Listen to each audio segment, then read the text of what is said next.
In every home, there's usually three major systems, also known as the mechanicals, that people take for granted and are really usually oblivious to until you see a problem with them.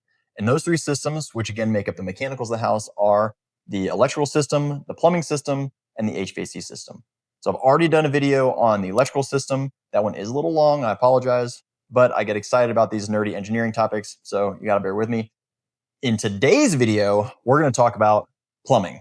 Now, plumbing is one of those things that you probably take for granted, just like the rest of us. You don't really even notice if there's anything wrong until a larger issue presents itself. So in today's video, we're going to talk about the different parts of the plumbing system, how it enters your house, how water goes out of your house, things to look out for, and in general, how the plumbing system works. So if you want to hear about a deep dive about the plumbing system, let's jump right in. Now, you may be wondering, why do I even care about the plumbing system? It's something that's behind the walls or under the foundation, and usually I don't even think about it unless, my toilet gets clogged or something like that. But here's why you should be more attentive to your plumbing system. Water is, while very helpful to people, is one of the major items that will completely destroy your home without you even noticing. So if you have a small leak in the walls, or maybe your upstairs shower drain is leaking somehow, a lot of that water damage can go totally unnoticed until you have a huge structural problem or a completely rotted out subfloor, which is why you should pay more attention to your plumbing systems. So in general, the plumbing system is broken up into two major parts, and that is the water supply, which is to provide clean drinking water from either your well or the city or municipality where you live, and the drainage system, which takes all your dirty water and puts it back in the sewer or to your septic tank. Now, for the purposes of this video, we're going to assume that you're on city or county water and sewer, meaning you have a municipality that's providing water services and that's providing sewer removal services. I'm not going to deep dive into septic systems and well systems in this video. I may make one video about that in the future, but for now, we're talking about city water and sewer. Similar to my video on electricity, which I will have linked in the comments, we're going to follow the path of a single droplet of water as it comes from the street, from the municipality, all the way into your home, through your faucet, and then where it goes from there, down the drain, and back out to the sewer system. This is going to help us identify all the major components of the plumbing system, how they all work, and what the function of them is. So in order to start on this journey, let's start with our single drop of water that is being supplied from the street by the city or by the municipality. So the city is going to provide pressurized water to each individual lot via a water supply or a water tap that's usually going to be under the ground. I have not seen a water tap or a water supply that has been above ground in my time on this earth. That doesn't mean it doesn't exist, but in my experience, most of these are underground. Now, the water supply from the city is going to be around 40 to 80 pounds per square inch of pressure. Lower than this, you're going to have slow, dribbly faucets. Anything higher than this could cause slow damage to your piping over time, just because it may not be rated to handle that extra pressure. Now, so if we're a single droplet of water and we're coming from the street and we're headed towards our home, the first component that we're going to reach is the master water shutoff and the water meter. Now, these two items are usually in the same general location, which is usually the front yard. Sometimes I've seen them be across the street, but usually this is going to be in the front yard in a central location that is protected by a little metal box that's sunk into the ground. So the main purpose of this is you want to have a way for the city to come and shut off your water if you don't pay your bills or if there's an emergency of some kind. And then, just like the power company, the city is going to want to be able to bill you for the exact amount of water that you're using. So they're going to put a meter that's between their shutoff valve and your house to measure how much water is flowing through the pipes from the city supply into your home. So if we're continuing along the journey of our water droplet, we go from the street, through the shutoff, through the water meter, and our next stop is going to be inside the home where there's an internal home shutoff valve. Now, this shutoff valve is usually located in the garage or the utility room, and as a homeowner, it is super important to know exactly where the shutoff valve is. If you have some kind of water supply emergency where a pipe bursts and there's water spewing everywhere, something along those lines, the fastest way for you to stop that leak is to go to your shutoff valve that's in the house and turn that valve to the off position. That'll stop the leak as water eventually drains out of the lines. So once the water gets to that shutoff valve, it's going to go from there and be distributed either under the foundation or in the attic, depending on how your house is oriented. The water's going to be distributed from that shutoff valve out to all the major areas that are going to need water in the home. And there's a couple different ways to do this. One way is to use a manifold system where you have a single large pipe that supplies a branching off, or a single location with 4 or 5 different pipes coming off of it. But the most common system that I've seen is a trunk and branch system, which is where you have one large pipe that's going to go to a cluster of bathrooms. And then from that area, you'll have smaller diameter pipes that branch off into each of the individual fixtures, like the shower or the toilet water supply or the sink, whatever it may be.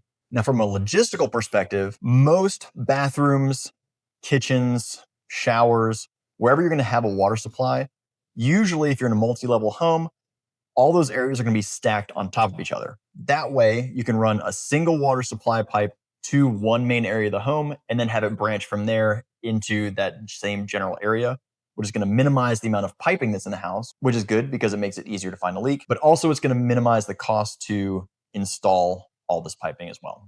Now, as far as the material goes for these pipes, older homes are going to have copper pipes, which are very reliable. Usually they last around 50 years. Homes built in the late 70s or through the 80s may have polybutylene piping.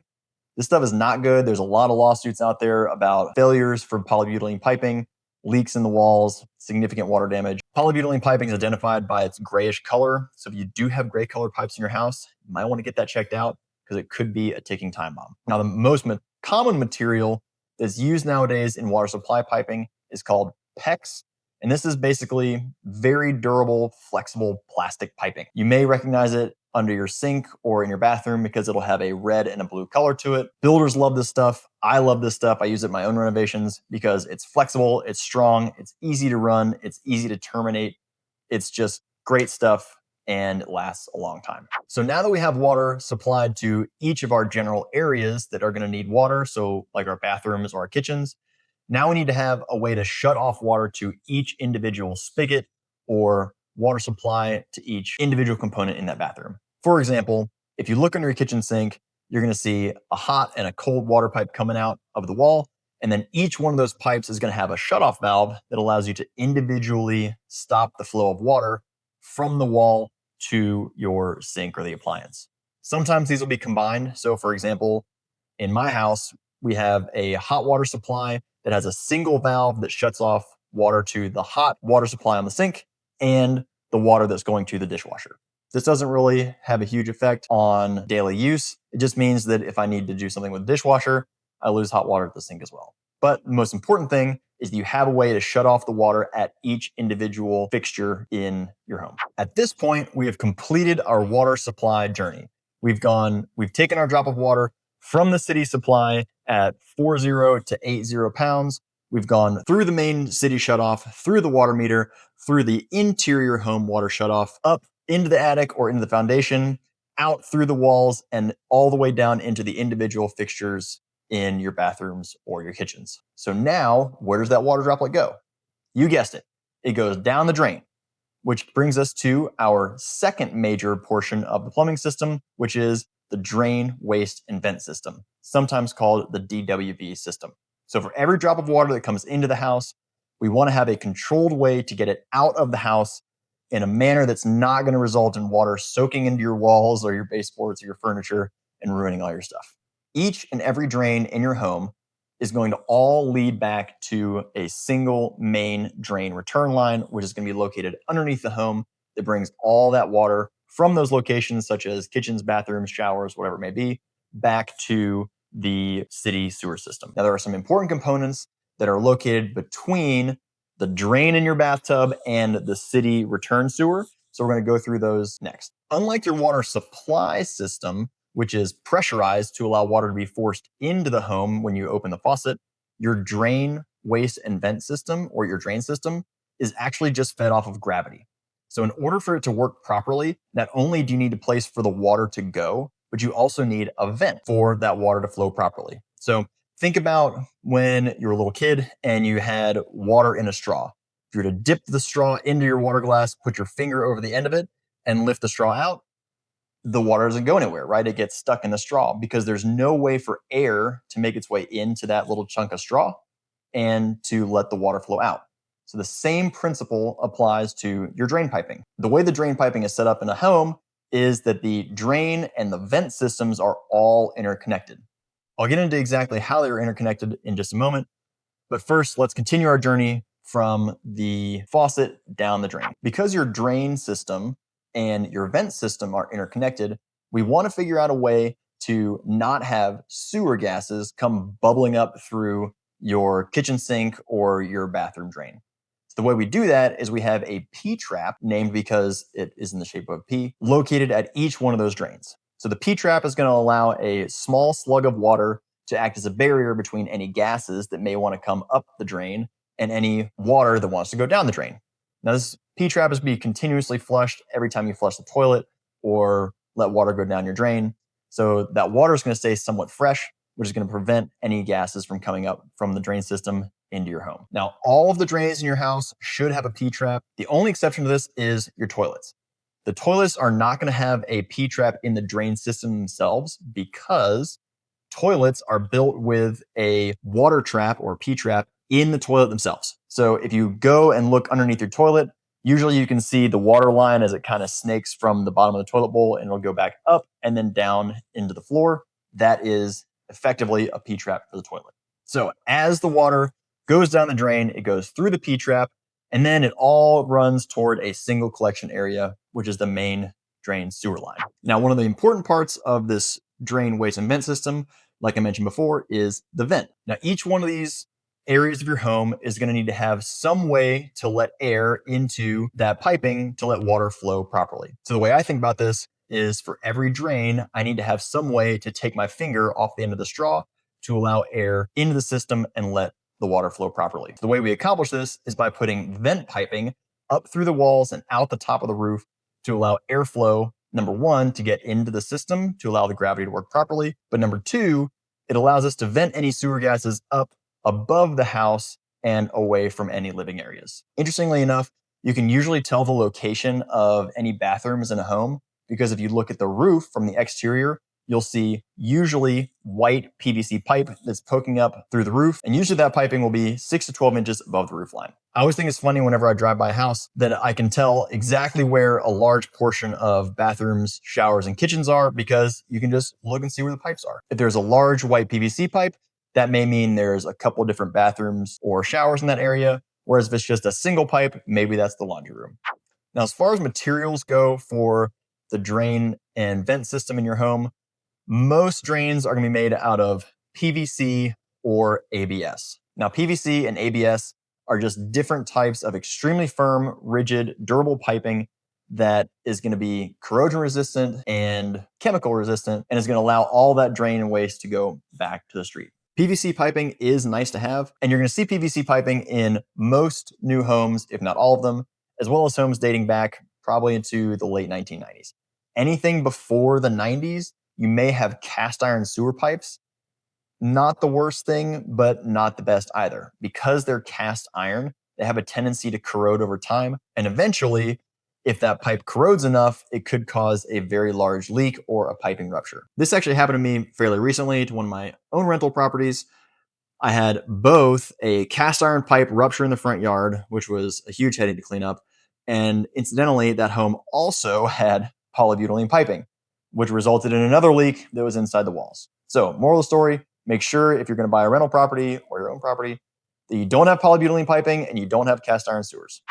Anyways, now that that public service announcement is over, let's move on to the third major component of the plumbing system in your house. So to recap, the first two major components are the supply side of your plumbing, and the second component is the drain and vent system. So the third major component is something that hopefully you have operational, and that is the water heater. There's a couple different types of water heaters that are available.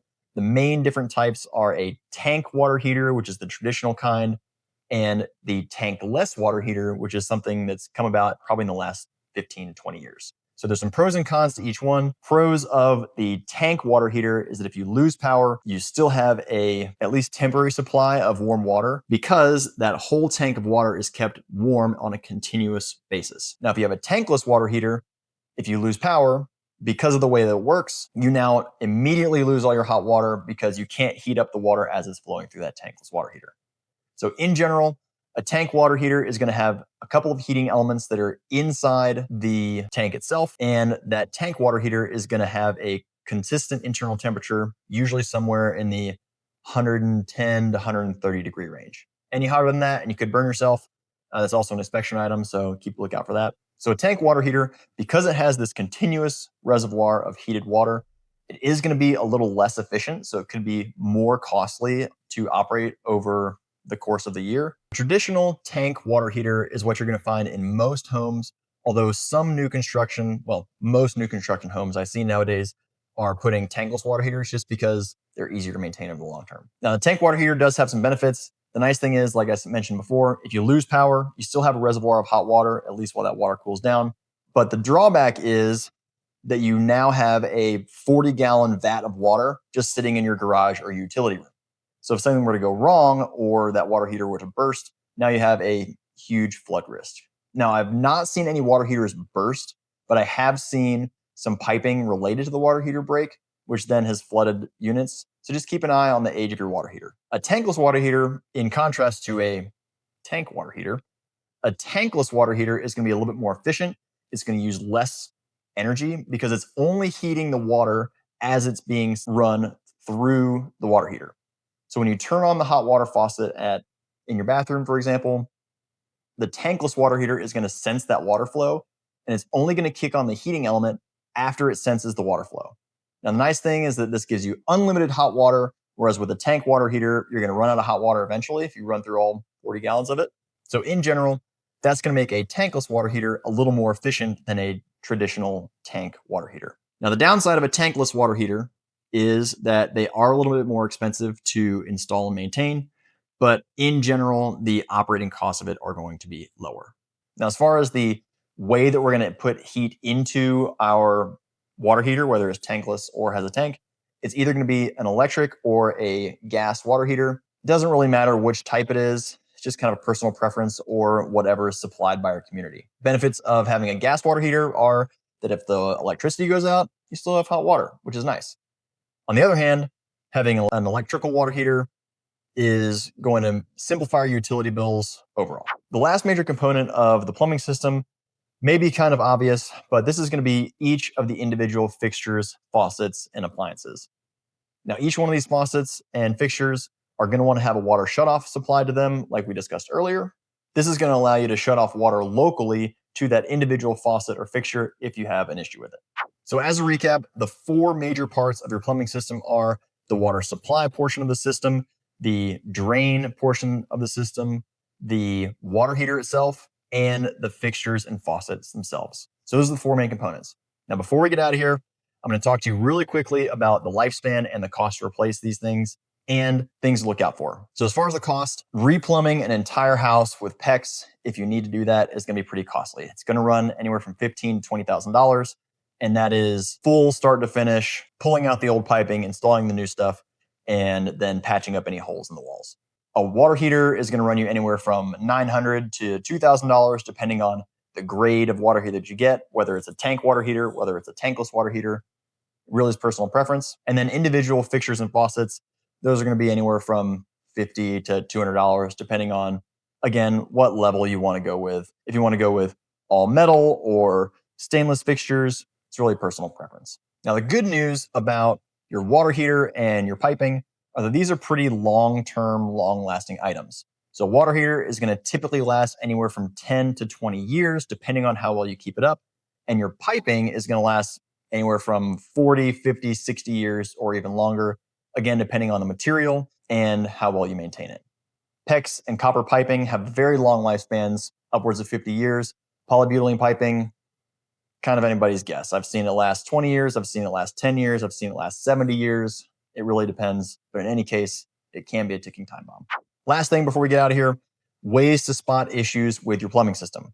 On the water supply side, it's pretty straightforward. You're going to look for low water pressure, very high water pressure, weird stains in your ceiling, or water seeping or water expansion of any of your cabinets. Maybe if there's a leak underneath the cabinets or something along those lines. On the drainage side of things, getting some weird musty odors or noticing some, again, drips in your ceiling or water stains on your ceiling, particularly if you have a 2-story home. All of these are items that could result or that could indicate an issue with your plumbing. Big takeaway here for the plumbing system is that a plumbing issue can start really small and can only cost you maybe a couple $100 to fix, but it can quickly turn into a very, very large and costly problem if you allow water to permeate through the house in areas where it's not supposed to be. So that's about it. That wraps up system number 5 of our 9-part Home System Explained series and system number 2 of the mechanicals. So the first system of the mechanicals was electricity. This one was plumbing. Up next is going to be the HVAC system, but we'll get to that in a moment. If you want to see more information about each of these individual systems, check out the playlist, which is linked below. Or if you want to see a general overview of all the systems in your home, I also have an overview video to keep things short and sweet.